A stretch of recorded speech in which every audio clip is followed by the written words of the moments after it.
This narrative challenges alliance and also test the very fabric of international relation. So here's the thing. Let me go into it. The President Trump proposed that Ukraine allocation should be 50% of its revenue, that their revenue from their natural resources, including minerals and gas and oil, that this should go to the American government, and until it's been accumulated to like $500 billion. This is a whole lot, and this is like half of their income. This proposition was actually presented as a means of the U.S. to recoup its wartime support to Ukraine. Now, President Zelensky rejected this proposal, arguing that the agreement would be a tantamount to selling Ukraine away. He emphasized that while he is open to serious negotiation, any agreement must include security, guarantee, and respect Ukraine sovereignty. These are some of the things he was talking about, actually. And on the other hand, in response to Zelensky's refusal, President Trump escalated his rhetoric, labeling Zelensky a dictator without election, and also accusing him of ingratitude for U.S. support. Trump further suggested that Ukraine stance would lead to a border conflict, potential escalating to World War III. Wow, World War III, that's what he said. Now, across the Atlantic, UK Prime Minister Keir Starmer has expressed agreement with Trump's call for increasing defense spending, advocating for a 3% allocation of national income to security. However, this falls short of Trump's demand for 5% commitment. This is, Trump is asking them to invest 5% of their national revenue on security defense, but they are now saying, like the president, the prime minister of UK is saying, we can actually do 3%. I support Trump, but we can just do 3%. Now, the crux of the controversy lies in Trump's ultimatum. Ukraine must cede significant control over its mineral wealth in exchange for past and future US aid. This demand has been perceived by some as a transactional approach to national support, arising ethical and strategic questions. Another one is Zelensky's rejection of this deal has led to a strain in US-Ukraine relationship. And this is where we're talking about the international relations.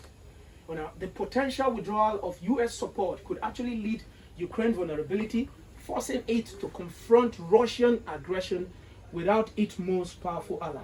This scenario raises the unsettled possibility of Ukraine facing not only external threats but also diplomatic isolation.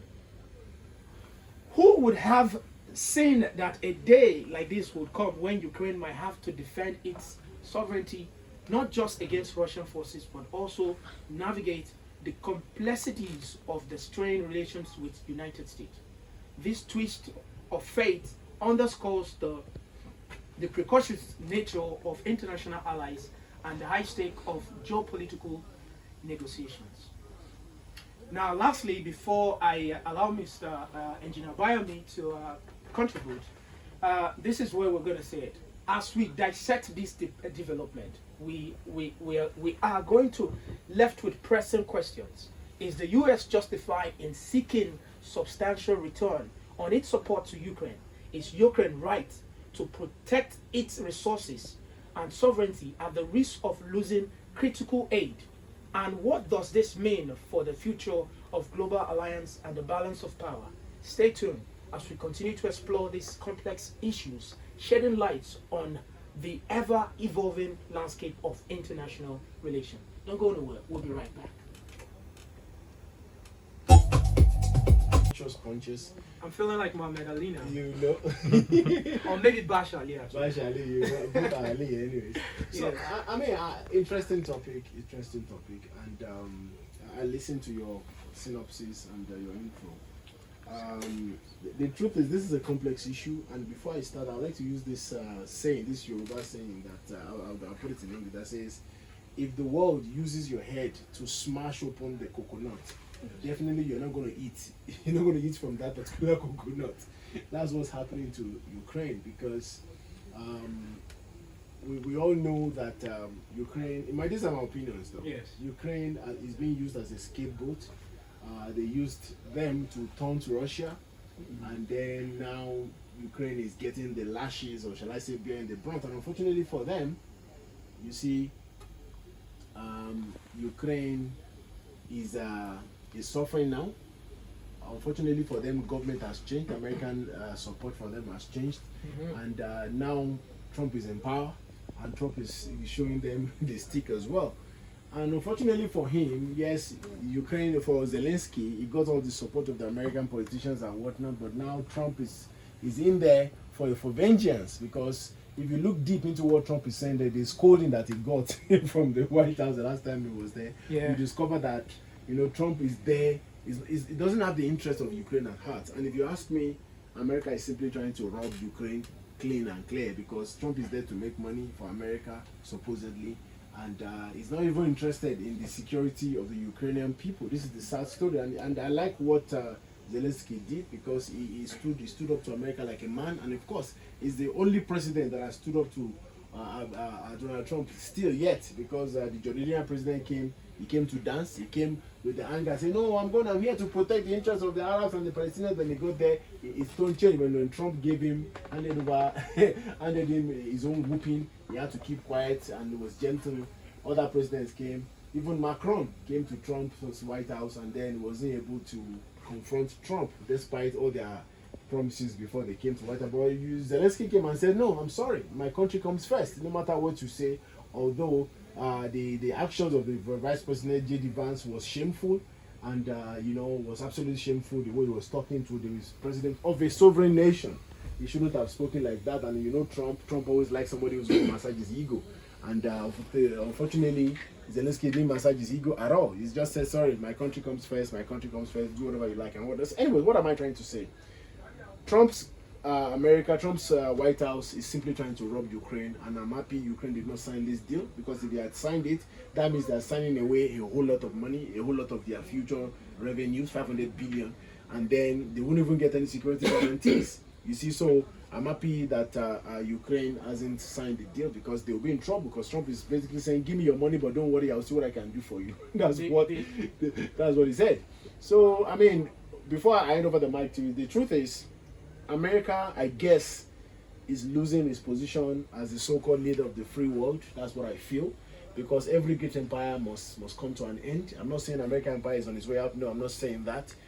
Okay, I'm not saying that. But the truth remains that the world needs to reevaluate this idea of America playing the big brother, and we all know America's history, what they've done in the past. They'll say, when you're interested, we're trying to help you, blah, blah, blah. But the truth is, if you look deep under what you discover, it's all about the money. Anyways, it's all about the money in the end, And Trump, like I said, we were speaking without gloves on, because he said, "You know what, give me your money and, go to hell." That's what he's telling Ukraine president. "Give me 500 billion, go to hell." And say, "Hey, what about my protection? Don't worry, just give me your money first. I'll see what I can do for you." But before, America used to play this game. So it's like a banter now. It's a banter, exactly. For Trump. For Trump, it's all about the money. Give me your money, get the hell out of my face, and I'll see what I can do for you. But before, America used to play diplomacy. "Oh, I'm the good guy." Although they are robbing you, but I'm the good guy, good cop, bad cop, they say. That's what America used to play. Look at Iraq. "Oh, Saddam is a bad guy. Oh, he's got nuclear weapons." But then they bombed the crap out of Iraq, and then we discovered that it was actually about the oil companies, actually. So America was there to hustle them, you see. And we've seen this over the several years, what they've been doing to different nations. But like I said, we as a world need to reevaluate America's position as the so-called world leader, because their diplomacy has always been, "I'm a good guy, take money, take money, take money. Let me give you 50 million for condoms. Let me give you so and so for USAID." But then, like they say in Yoruba, we've seen the buttocks of the chicken, the wind has blown. So now we've actually seen America for what it is. I'm not anti-American, don't get me wrong. I'm a pro-Western, whatever. But the truth is, there's no such thing as free lunch. And Ukraine has to find an alternative to their problems, and I guess that's why this segment is called The Alternative. So maybe we can propose an alternative for Ukraine. And so currently, Ukraine doesn't have an alternative. But even though yesterday they had a meeting with some of the European leaders about the same issue, because he felt like the situation felt like Donald Trump was like, "You know what?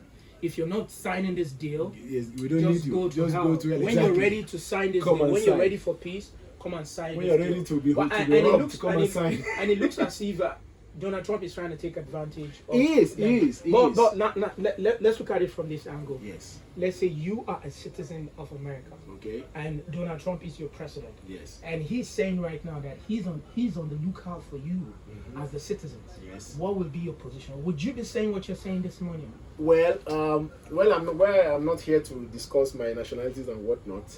But the truth is, see, an average American knows that Trump's presidency is going to be a hard one.